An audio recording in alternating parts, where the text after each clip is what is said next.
Hello everyone. I hope so you all are doing very well. Today we are going to start with a new chapter, Khilafat agitation and the non-cooperation movement. अभी ये जो खिलाफत agitation था इसके कारण क्या था उसको पहले हम लोग देखते हैं। तो पहली लाइन है आपके इस टॉपिक में, द खिलाफत issue was one such cause, यानी जो खिलाफत एजिटेशन हुआ था और जो नॉन कोऑपरेशन मूवमेंट था, असहयोग आंदोलन था, तो उसमें जो खिलाफत इश्यू था वो भी एक ऐसा कारण था। इससे पहले आप जलियांवाला बाग के बारे में पढ़ चुके हैं, तो उसमें से एक कारण आपका खिलाफत इश्यू भी था। अभी देखिए, जब आपकी वर्ल्ड वॉर फर्स्ट ख़त्म हुई थी उसमें ओटोमन एम्पायर जो है वो बहुत बुरी तरीके से हारा था, और हारने के बाद जो है इसके ऊपर बहुत ही कठोर शर्तें लागू की गई थी। और ये शर्तें जब लागू की गई तो इसको जो है भारतवर्ष के जो मुस्लिम्स थे उन्होंने इसका बहुत तेज़ी से विरोध किया, क्योंकि उनको उसने एक प्रकार से अपमान के रूप में लिया। अब इसकी शुरुआत कैसे हुई थी? देखिए, ओटोमन एम्पायर ने जो है रूसी बंदरगाहों के ख़िलाफ़ जो काला सागर था उस पर हमला शुरू कर दिया था, और इस हमले के बाद रूस ने ओटोमन एम्पायर पे युद्ध की घोषणा की, और उसके जो सहयोगी देश थे जैसे कि आपके ब्रिटेन और फ्रांस, तो उन लोगों ने फिर इसमें रूस की मदद की और उन्होंने भी उसके खिलाफ़ जो है युद्ध छेड़ दिया। और अगर आर्थिक नीति से देखा जाए तो ये जो देश थे आपके, जो ब्रिटेन था उसकी निगाह जो है, जो तेल के कुएँ थे मिडल ईस्ट में, और जो कि उस वक्त वहाँ पे टर्की साम्राज्य था, तो उसकी निगाह वहाँ पर थी। अब 1914 में जब आपका वर्ल्ड वॉर ख़त्म हुआ और जब ओटोमन एम्पायर हार गया, उसके बाद जो ब्रिटिश थे उन लोगों ने ओटोमन एम्पायर को डिसमेंबर्ड कर दिया, क्योंकि वो डिक्लाइन हो चुका था। And also the allied power was wanted to secure the area, मतलब जो एरिया उन्होंने जीता था वो उस पर पूरी तरीके से एक कब्ज़ा करना चाहता था। अब चूंकि 1914 तक आते आते ओटोमन एम्पायर ने बहुत सारे युद्ध हार दिए थे और बहुत बड़ी एक टेरिटरी उनके हाथ से निकल गई थी, आर्थिक व्यवस्था भी लगभग ध्वस्त हो चुकी थी, और इसमें एक कारण और था कि उनका जो स्ट्रेटजिक लोकेशन था, okay, it was along the route to the colonial India and making it very much valuable to these countries. तो ये भी एक रीज़न था जिसकी वजह से वो लोग ओटोमन एम्पायर को पूरी तरीके से मिटाना चाहते थे। अब जब युद्ध ख़त्म हुआ उसके बाद जो है जो हैरिस ट्रीटी थी वो बहुत बड़ा कारण बना खिलाफत एजिटेशन का। ओके, तो अब हम आगे बढ़ते हैं।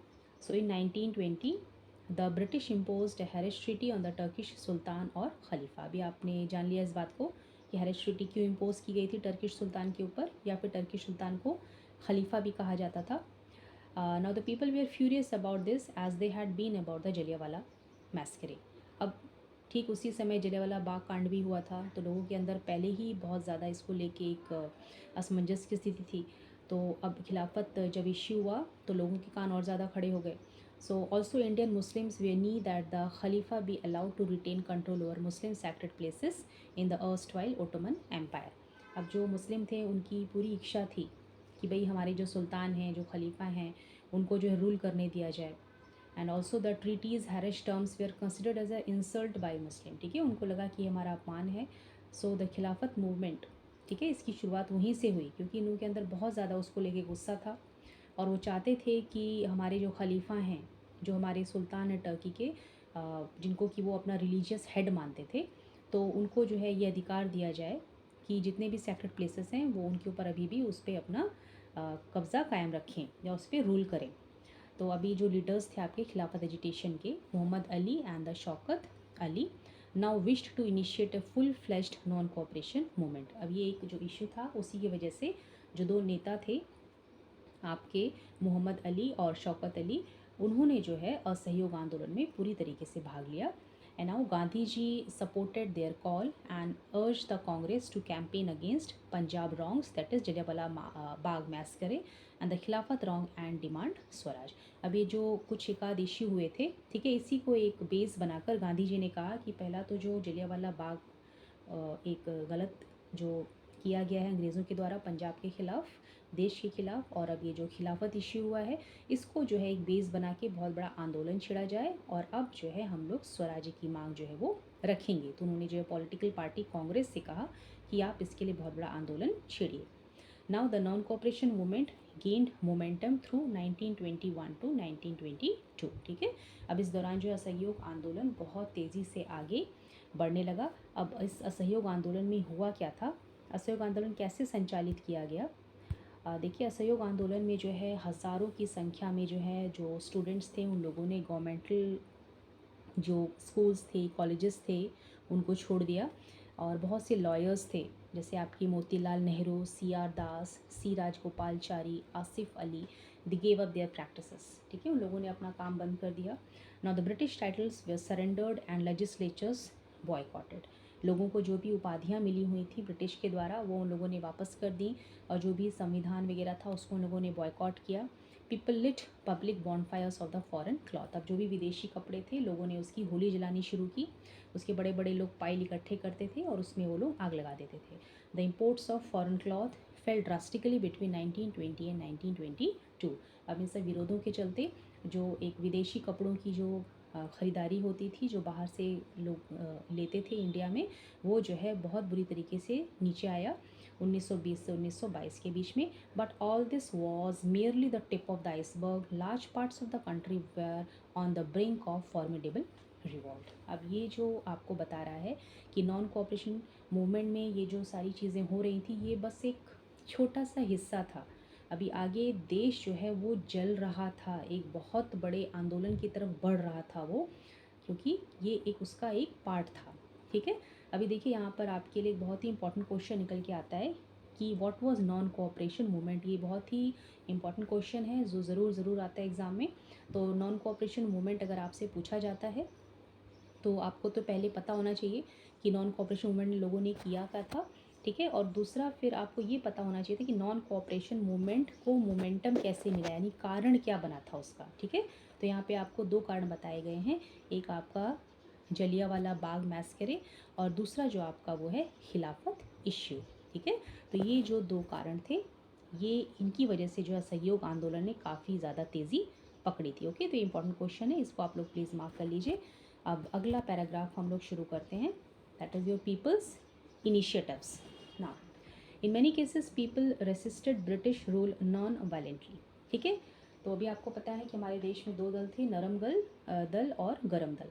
तो इसमें बहुत से ऐसे केसेस थे जहाँ पे लोग जो हैं वो ब्रिटिश की जो नीतियाँ थी उसका विरोध करते थे और बहुत शांति से करते थे, ठीक है, वहाँ पे हिंसा का प्रयोग नहीं करते थे।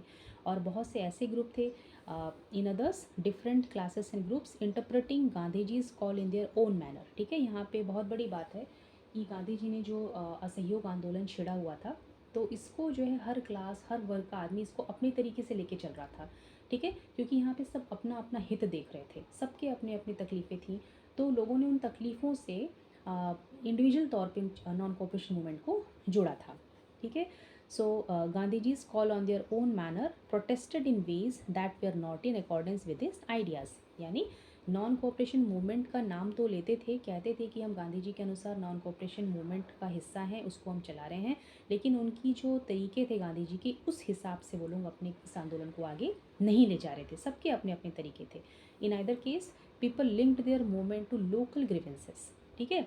अब ये नॉन कोऑपरेशन मूवमेंट तो बहुत बड़ा एक नेशनल प्लेटफॉर्म पे चल रहा था, यानी पूरा देश के लिए था ये, लेकिन लोग इसको क्या कर रहे थे, अपने छोटे छोटे स्थानीय लोगों स्थानीय जो उनके एक उनकी शिकायतें थी उससे जोड़ के चल रहे थे लोग। ओके, जैसे इसमें कुछ एग्जांपल आपको दे के रखे हैं कि कैसे जो है लोग इसको देश के लिए बड़े तौर पे लेके नहीं चल रहे थे और अपने अपने स्वार्थ सिद्धि में लगे थे। तो एग्जाम्पल आपको यहाँ दे रखा है। पहला एग्जाम्पल है खेड़ा में, गुजरात में, Patidar peasants organised non violent campaigns against the high land revenue demand of the British. यानी गुजरात में जो पटीदार पीसेंट्स थे, पटीदार पीसेंट्स का मतलब होता है ऐसे किसान जिनके पास अपनी ज़मीनें होती हैं।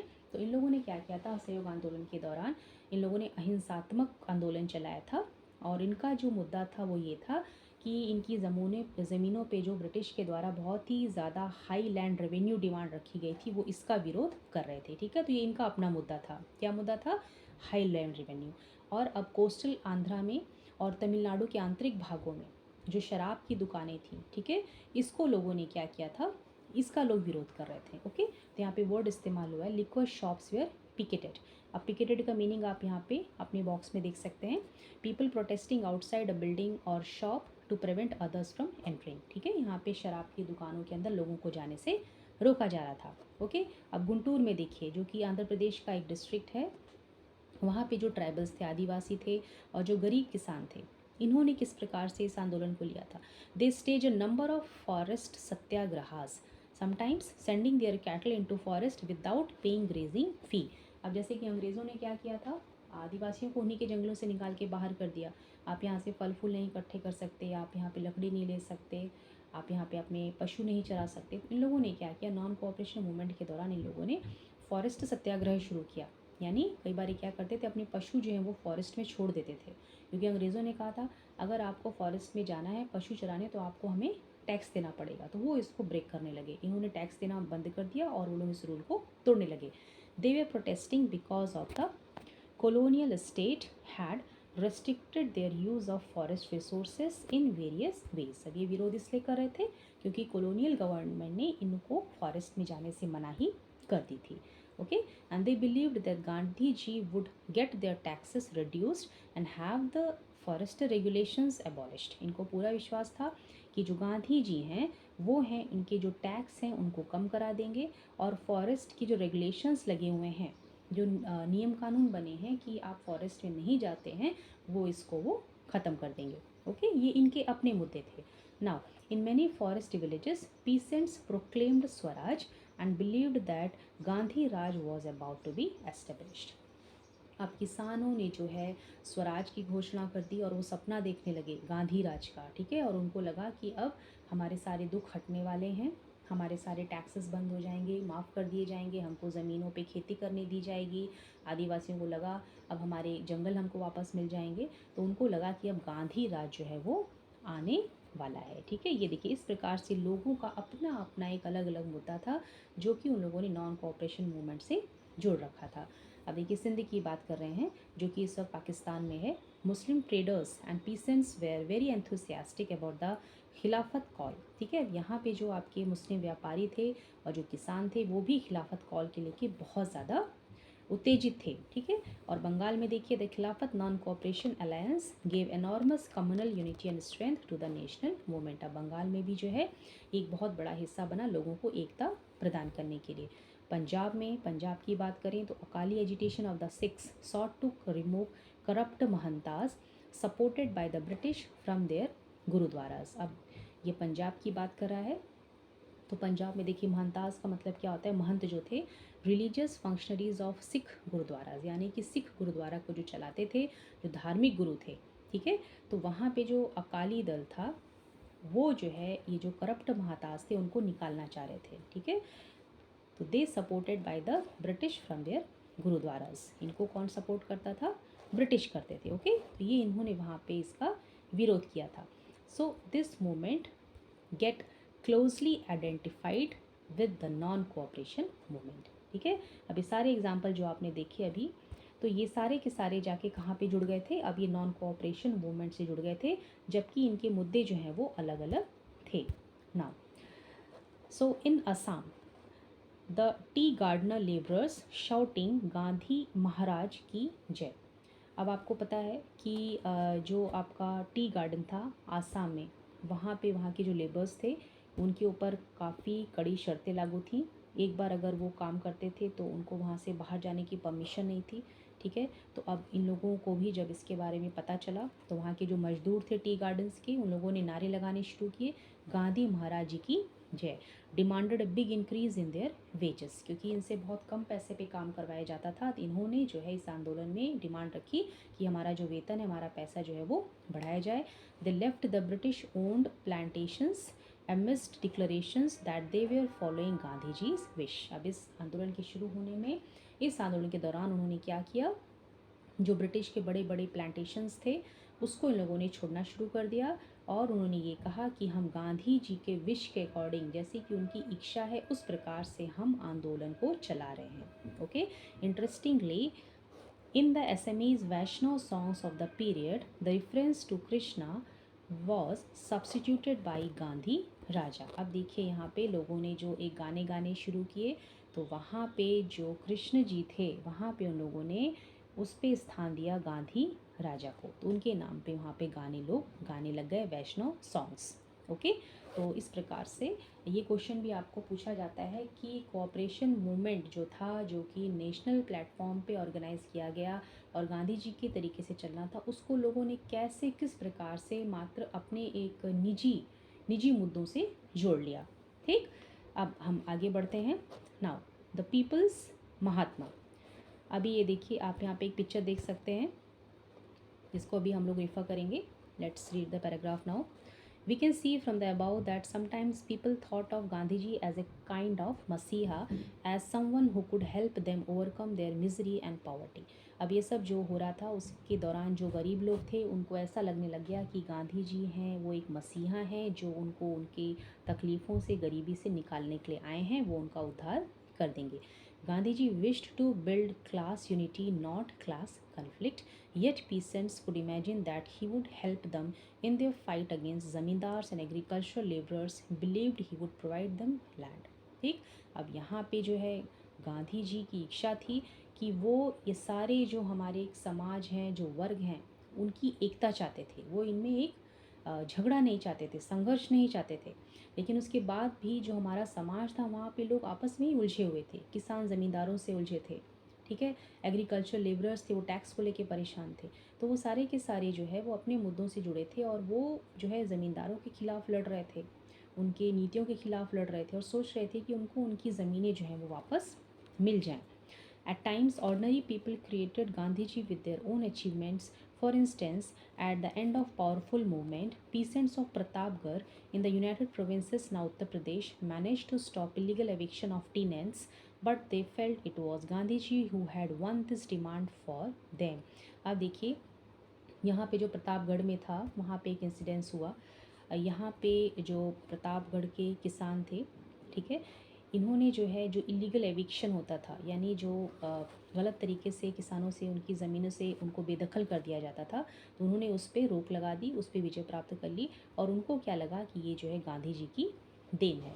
Okay, now at other times, using Gandhiji's name, tribals and peasants undertook actions that did not conform to Gandhian ideas. ठीक है, बहुत बार ऐसा हुआ कि गांधी जी के नाम पर जो आदिवासी थे, जो किसान थे, वो इस प्रकार के एक्शन लेते थे, इस प्रकार के काम करते थे जो कि गांधी जी की नीतियों के पूरी तरीके से खिलाफ थे। यानी सब अपना अपना अलग तरीके से आंदोलन चला रहा था, लेकिन किसी ने ये नहीं देखा कि गांधी जी की नीतियाँ क्या थी। अब ये देखिए पिक्चर आप देख सकते हैं, यहाँ पे एक पोस्टर है और इसमें देखिए गांधी जी हैं जो कि रथ चला रहे हैं और यहाँ पे हमारे जितने भी नेशनलिस्ट लीडर हैं। ठीक, अभी क्या कह रहा है यहाँ पे, a popular representation of Mahatma Gandhi. अब यहाँ पे एक पिक्चर ड्रॉ की गई है। In popular image to Mahatma is often shown as a divine being occupying a place within the pantheon of Indian gods. अब यहाँ पे गांधी जी को जो है जो हमारे देवी देवता हैं उनके बीच में स्थान दिया गया है। And in this image he is driving Krishna chariot. ठीक है, ये कृष्णा जी का रथ जो है वो उसके सारथी बने हुए हैं कि वो चला रहे हैं, guiding other nationalist leaders in the battle against the British. ठीक है, तो ये पिक्चर आपको क्या शो की गई है कि गांधी जी यहाँ पे कृष्ण जी का रथ जो है उसके सारथी हैं और जो हमारे बाकी राष्ट्रवादी नेता हैं उनको वो रास्ता दिखा रहे हैं कि किस प्रकार से हम लोग ब्रिटिश के खिलाफ जो है अपनी लड़ाई को जीत सकते हैं। ठीक है, ये पिक्चर्स के बारे में आपको पता होना चाहिए कि ये आपका क्या शो कर रहा है, राइट। नाउ अब हम लोग नेक्स्ट टॉपिक पे चलते हैं। Now the happenings of 1922 to 1929। Mahatma Gandhi as you know was against violent movements. ठीक है, सभी को पता है कि गांधी जी जो हैं वो हिंसा के खिलाफ थे, वो अहिंसात्मक नीतियों पे चलते थे, ये इनकी नीति थी, non violent. He abruptly called off the non-cooperation movement when in February 1922 a crowd of peasants set fire to a police station in Chauri Chaura. अब देखिए, ये तो हो ही रहा था कि नॉन कोऑपरेशन असहयोग आंदोलन के नाम पर लोग अपने अपने तरीके से अपने स्वार्थों की पूर्ति कर रहे थे, अपनी तकलीफ़ों को चाह रहे थे कि उसका अंत हो, उसके तरीके उनके अलग थे, गांधी जी की नीति से मेल नहीं खा रहे थे। और इसी के संदर्भ में एक इंसिडेंस हुआ था चौरी चौरा का। तो चौरी चौरा क्या है, it is a town in Gorakhpur district जो कि यूपी में है। तो यहाँ पे बहुत बड़ी संख्या में जो प्रोटेस्टर्स थे ठीक है, वो शांति प्रिय तरीके से ही आंदोलन कर रहे थे। और उस वक्त जो है उनकी भिड़ंत पुलिस से हो गई और पुलिस ने क्या किया, उनके ऊपर गोलियां बरसानी शुरू कर दी। तब उन लोगों को गुस्सा आ गया और गुस्से में आके उन्होंने क्या किया था कि वहाँ पे जो पुलिस स्टेशन था वहाँ पे उन्होंने आग लगा दी। और आग लगाने के बाद उस पुलिस स्टेशन जितने भी आपके पुलिस के लोग थे वो सब जल गए थे। ठीक है, जल के उनकी मृत्यु हो गई। तो ये एक कारण बना जिसकी वजह से जो है महात्मा गांधी बहुत शुद्ध हुए और उनको लगा कि मैं जिस कारण से, जिस तरीके से इस आंदोलन को लेके चलना चाह रहा हूँ वो वैसे नहीं चल रहा है। तब उन्होंने जो है नॉन कोऑपरेशन मूवमेंट को वापस ले लिया था। So no let us come back to the topic. So अब ये जो चौरी चौरा कांड हुआ था उसके बाद ही abruptly called the non-cooperation movement when in February 1922 a crowd of peasants set fire to a police station in Chowri Chowra. 22 policemen were killed on that day. ठीक है, 22 पुलिसमैन थे जो कि उसके अंदर जल के मर गए थे। तो ये क्वेश्चन आपका आता है कि नॉन कोऑपरेशन मूवमेंट को वापस से गांधी जी ने बंद क्यों किया, उसको कॉल ऑफ क्यों किया था। ये एक रीज़न हुआ था Chauri Chaura. So the peasants way provoked because the police had fired on their peaceful demonstration. ठीक है, तो पीसेंट्स ने ऐसा जान के नहीं किया था, पीसेंट्स को इससे धक्का लगा। ठीक है, उनको उकसाया गया क्योंकि पुलिस ने जो है बिना किसी मतलब के उनके ऊपर गोलियां बरसानी शुरू की। वो एक शांतिप्रिय आंदोलन कर रहे थे, उसके बाद भी गोलियां बरसाई गई, इसीलिए उन्होंने जो है उसका विरोध किया। लेकिन गांधी जी को लगा, क्योंकि उनकी नीति थी कि अगर कोई आपके ऊपर हमला करता है तो आप हमले का जवाब हमले से नहीं देंगे, तो इसीलिए उन्होंने शुद्ध होकर इस आंदोलन को वापस ले लिया। Once the non-cooperation movement was over, Gandhiji's followers stressed that the Congress must undertake constructive work in the rural areas. ठीक है, अब देखिए गांधी जी के जितने भी फॉलोअर थे, that the Congress must undertake, यानी कि जो कांग्रेस पार्टी थी, तो गांधी जी के फॉलोअरों का मानना था, फॉलोअर्स का मानना था कि अब जो हमारे ग्रामीण एरिया है वहाँ पे कांग्रेस को मेहनत करनी होगी, वहाँ पे अब हमको काम करना होगा। And other leaders such as Chittaranjan Das and Motilal Nehru argued that the party should fight elections to the councils and enter them in order to influence government policies. ठीक है, तो हर तरीके से लोग जो है इस आंदोलन को आगे बढ़ रहे थे लेकर। तो कुछ लोगों का कहना था कि हमको ग्रामीण स्तर पे काम करना चाहिए, लोगों के लिए काम करना चाहिए ताकि उनको हम मजबूती प्रदान कर सकें। और इसमें जो हमारे कुछ नेता थे जैसे चित्तरंजन दास और मोतीलाल नेहरू, उनका कहना था कि हमको चुनाव में हिस्सा लेकर जीत कर जो है संसद का हिस्सा बनना चाहिए, वहाँ जाके बैठना चाहिए, ताकि जो गवर्नमेंटल पॉलिसीज़ बनती हैं, अंग्रेज़ जो भी पॉलिसीज़ बनाती हैं, ताकि हम उसका विरोध कर सकें, हम उसको सुधार सकें। Through sincere social work in villages in the mid 1920s, the Gandhians were able to extend their support base. अब देखिए इसका नतीजा निकल के आया कि जो काम किया गया गांधी जी के फॉलोअर्स के द्वारा विलेजेस में, उसका नतीजा ये निकला कि लोगों का एक बहुत ही स्ट्रॉन्ग बेस बन गया। ओके, और स्ट्रॉन्ग बेस बनने से जो है अब जो सिविल डिसोबीडियंस मूवमेंट हुआ 1930 का, उसमें इसका एक बहुत बड़ा योगदान निकल के आया। Okay, now see two important developments of the mid 1920s were the formation of the Rashtriya Swayamsevak Sangh, a Hindu organisation, and the communist party of India. ठीक, अब देखिए इसमें दो आपके दल निकल के आए थे, एक आपका आरएसएस और दूसरा आपका कम्युनिस्ट पार्टी ऑफ इंडिया। ठीक, तो इसके बारे में हम बाद में डिस्कस करेंगे। और नाउ आगे बढ़ जाते हैं हम लोग। The revolutionary nationalist Bhagat Singh too was active in this period. अब हमारे जो एक हिंसात्मक नेता थे जो कि हमारे क्रांतिकारी थे भगत सिंह, वो भी इसी दौरान जो उभर के बहुत तेज़ी से ऊपर आए थे। ओके, अब हम लोग थोड़े से बॉक्सेस डिस्कस कर लेते हैं। अब आपने इतना तो देख लिया खिलाफत एजिटेशन क्या था। ठीक, अब हम इस बॉक्स को देख लेते हैं। The eternal law of suffering, what did Mahatma Gandhi mean by अहिंसा नॉन वायलेंस। ये भी क्वेश्चन है जो अक्सर पूछा जाता है, what do you mean by अहिंसा, अहिंसा से आप क्या समझते हैं। हाउ कुड अहिंसा become the basis of struggle, यानी अगर आप कहीं संघर्ष कर रहे हैं तो आप अहिंसा के द्वारा कैसे संघर्ष कर सकते हैं। क्योंकि लोगों का मानना होता है संघर्ष का मतलब क्या होता है, हिंसा, युद्ध, मारपीट, आगजनी। ठीक है, लेकिन आप युद्ध लड़ सकते हैं बिना हिंसा का प्रयोग करके, कैसे, तो आप अहिंसा से क्या समझते हैं। तो ये गांधी जी की नीति थी संघर्ष की, किसके द्वारा, अहिंसा के द्वारा। ओके, अब इनका कहना क्या था गांधी जी का, ये कहते थे non violence comes to us through doing good continuously without the slightest expectation of return. तो गांधी जी का कहना था ये जो अहिंसा होती है आती कैसे कैसे हमारे अंदर पैदा होती है, यानी हम किसी के लिए कुछ कर रहे हैं तो बदले में हम लगातार उनके लिए अच्छा करें और बदले में हम सामने वाले से कुछ भी एक्सपेक्ट ना करें। हमको बदला नहीं चाहिए, हम बस उनके लिए काम करें। That is the indispensable lesson in non violence. ठीक है, तो ये अहिंसा का एक बहुत ही बड़ा मुद्दा था कि आप किसी के लिए अच्छाई करते रहिए और बदले में उनसे आप किसी चीज़ की उम्मीद मत रखिए। In South Africa I succeeded in learning the eternal law of suffering as the only remedy for undoing wrong and injustice. तो गांधी जी ने कैसे इसको प्रूव किया, उन्होंने कहा साउथ अफ्रीका में जो उन्होंने एक लड़ाई लड़ी थी गलत नीतियों के खिलाफ, तो वहाँ पे कहा कि जब मैं लड़ाई को लड़ रहा था तब मैंने सीखा कि आपको अगर गलत के खिलाफ अन्याय के खिलाफ लड़ना है तो बस उसका एक ही तरीका है कि लगातार आप जो है उसके खिलाफ लड़िए। किसके तरीके से? अहिंसा के तरीके से। It means positively the law of non violence, यानी वहाँ पे हिंसा का प्रयोग आप बिल्कुल भी मत कीजिए। Fight it, but with non-violence. You have to be prepared to suffer cheerfully at the hands of all and sundry, and you will wish ill to no one, not even to those who may have wronged you.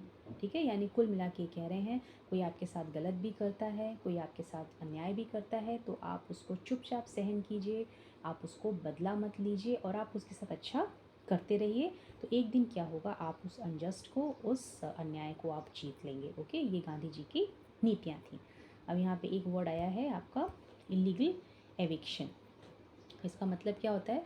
Forcible and unlawful throwing out of tenants from the land they rent. ठीक है, यानी जिस ज़मीन के हिस्से पर जो tenants हैं वो काम कर रहे हैं तो उनको गलत तरीके से उसमें से निकाल कर बाहर कर देना, इसका मतलब होता है इलीगल एविक्शन। ठीक है, और ये पैराग्राफ हमने देख ही लिया, ये पिक्चर हमने समझ ली है। ओके, ठीक है, तो आज के लिए आई होप सो बस इतना ही, और आपको समझ में आया होगा। तो खिलाफत एजिटेशन आपने देख लिया, नॉन कोऑपरेशन मूवमेंट देख लिया, तो थोड़ा सा हम इसको समराइज़ कर लेते हैं। तो खिलाफत एजिटेशन कारण क्या हुआ था, सिंपल में इसको समझिए। सबसे पहले हुआ था जलियांवाला बाग मैस्करे। ठीक है, इसके बारे में आप पढ़ चुके हैं। तो वो लोगों के अंदर एक बहुत बड़ा गुस्सा था, फिर उसके बाद खिलाफत इश्यू आया। तो खिलाफत इश्यू से क्या हुआ था, आपके मुस्लिम जो हैं वो भी जो है अब नॉन कोऑपरेशन मूवमेंट में जुड़ गए थे और गांधी जी को एक पूरा एक प्लेटफॉर्म मिल गया जहाँ पे हिंदू मुस्लिम सब उनके साथ आ गए। तब उनका आंदोलन बहुत तेज़ी से आगे बढ़ा। और इस नॉन कोऑपरेशन मूवमेंट में आपने देखा कि नॉन कोऑपरेशन मूवमेंट में किया क्या था लोगों ने। ठीक है, students have left there schools colleges, और जो आपके लॉयर्स थे उन लोगों ने अपनी प्रैक्टिस छोड़ दी, ब्रिटिश टाइटल्स को छोड़ दिया, लेजिस्लेचर्स वे बॉयकॉटेड, और जो फॉरेन कपड़े थे उनमें आग लगाई गई। ठीक है, इससे उनके जो इम्पोर्ट थे उसमें बहुत बड़ा एक आपको डिक्लाइन देखने को मिला।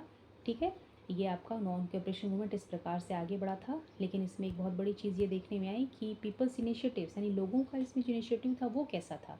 तो वो तकरीबन क्या था, वो अपने स्वार्थ के लिए, यानी लोगों की अपनी अपनी प्रॉब्लम्स थी, लोग जो है नॉन कोऑपरेशन को उस प्रकार से जोड़ के देखने लग गए। ठीक है, तो इसमें एग्जाम्पल दिया गया आपको गुजरात का, जहाँ पे पीसेंट्स जो हैं वो हाई रेवेन्यू के खिलाफ लड़ रहे थे। फिर गुंटूर में आपके ट्राइबल पीसेंट जो हैं वो जंगलों के लिए लड़ रहे थे। ओके, फिर आपने देखा कि गांधी जी को जो है इन्होंने एक मसीहा के तौर पे देखा जो कि उनकी सारी तकलीफ़ों का अंत करने आए थे। और स्वराज का मतलब उन लोगों के लिए क्या था, स्वराज का मतलब ये था भाई गांधी राज आएगा। गांधी राज यानी जो है उनके लिए सारे टैक्स माफ़ कर देगा, उनको जंगलों में घुसने का अधिकार दे देगा। ठीक, फिर मुस्लिम ट्रेडर्स जो हैं वो खिलाफत काल के प्रति बहुत ज़्यादा एंथुसियास्टिक थे। ओके, और बंगाल में भी जो है खिलाफत नॉन कोऑपरेशन अलायंस था। इससे जो कम्युनल यूनिटी और स्ट्रेंथ जो है देखने को मिली, जिससे कि नेशनल मूवमेंट में एक बहुत बड़ी बढ़ोतरी हुई। और पंजाब में आपके जो महंत थे उनको हटाने के लिए अकाल एजिटेशन आपने देखा, राइट। और फिर आपने देखा एसएमईज वैष्णव सॉन्ग में जो है गांधी राजा के नाम से गाने बनने लग गए। फिर ये पिक्चर आपने देखी किस प्रकार से गांधी जी को देवी देवताओं में स्थान मिला और वो कृष्णा जी का रथ चला रहे हैं। बाकी नेशनलिस्ट लीडर्स को जो है राह दिखा रहे हैं कि कैसे हम आज़ादी की लड़ाई को जीत सकते हैं। ओके, अब कुल मिला के द पीपल्स महात्मा, मतलब अब गांधी जी किसके थे, लोगों के थे। मतलब लोग महात्मा जी को, गांधी जी को किस प्रकार से देखने लग गए, महात्मा की तरह से, यानी वो मसीहा हैं जो उनका उद्धार करने आए हैं, उनको गरीबी और तकलीफ से निकालने आए हैं। ठीक है, और लोगों को लगने लग गया कि अब यही है जो हमको अब जो है हमारी दिक्कतों से हम निजात दिलाएंगे। और इतनी ज़्यादा लोगों के अंदर इस चीज़ को लेके एक एक्टिवनेस थी कि वो लोग अब जो है लड़ाइयाँ जीतने लगे और अपने काम करने लगे, लेकिन लोगों को लगा कि यह गांधी जी जो हैं वो कर रहे हैं। ओके, तो ये है आपने देखा नॉन कोऑपरेशन मूवमेंट और लोगों की जो एक अपनी निजी जो लड़ाई थी वो किस प्रकार से उससे जुड़ी। अब गांधी जी ने जो नॉन कोऑपरेशन मूवमेंट वापस ले लिया था तो उसका कारण क्या था वो भी आपने देखा। 1922 में फरवरी में चौरी चौरा जो इंसिडेंस हुआ जिसमें कि 22 पुलिसकर्मी मर गए थे और जिसमें अहिंसात्मक आंदोलन होने के बावजूद भी इन पे गोलियां बरसाई गईं। तो इसे परेशान होकर किसानों ने आग लगा दी, लेकिन गांधी जी को बहुत धक्का लगा। उनको लगा हमारी नीतियाँ ठीक प्रकार से भी लोग इस पर चल नहीं पा रहे हैं तो इसको भी बंद करना ही ठीक रहेगा। तब उन्होंने इसको वापस ले लिया आंदोलन को। और उसके बाद जो कुछ लोगों ने उनको कहा कि हमें रूरल लेवल पे काम करना होगा तो उन्होंने ग्रामीण स्तर पे लोगों को मजबूती से खड़ा किया। और जो कुछ नेता थे उनका ये मानना था कि अगर हम इलेक्शंस लड़ेंगे, अगर संसद में पहुंच जाएंगे तो हम अंग्रेज़ों की गलत नीतियों के खिलाफ जो है वो लड़ सकते हैं। तो इन सब के द्वारा जो है आपका जो आगे एक अच्छा सा एक बेस तैयार हुआ जिसके द्वारा कि सिविल डिसोबीडियंस मूवमेंट को बहुत ज़्यादा बढ़ोतरी मिली। और दो डेवलपमेंट थे 1920 के, जो बड़ी पार्टी निकल के आई, एक आरएसएस पार्टी और कम्युनिस्ट पार्टी ऑफ इंडिया, जिसके बारे में अगली क्लास में हम पढ़ेंगे।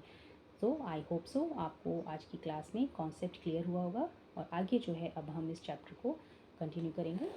So till next class, read and go through the chapter, and if you have any doubts you can put it in the comment box. Till that time, see you, bye bye.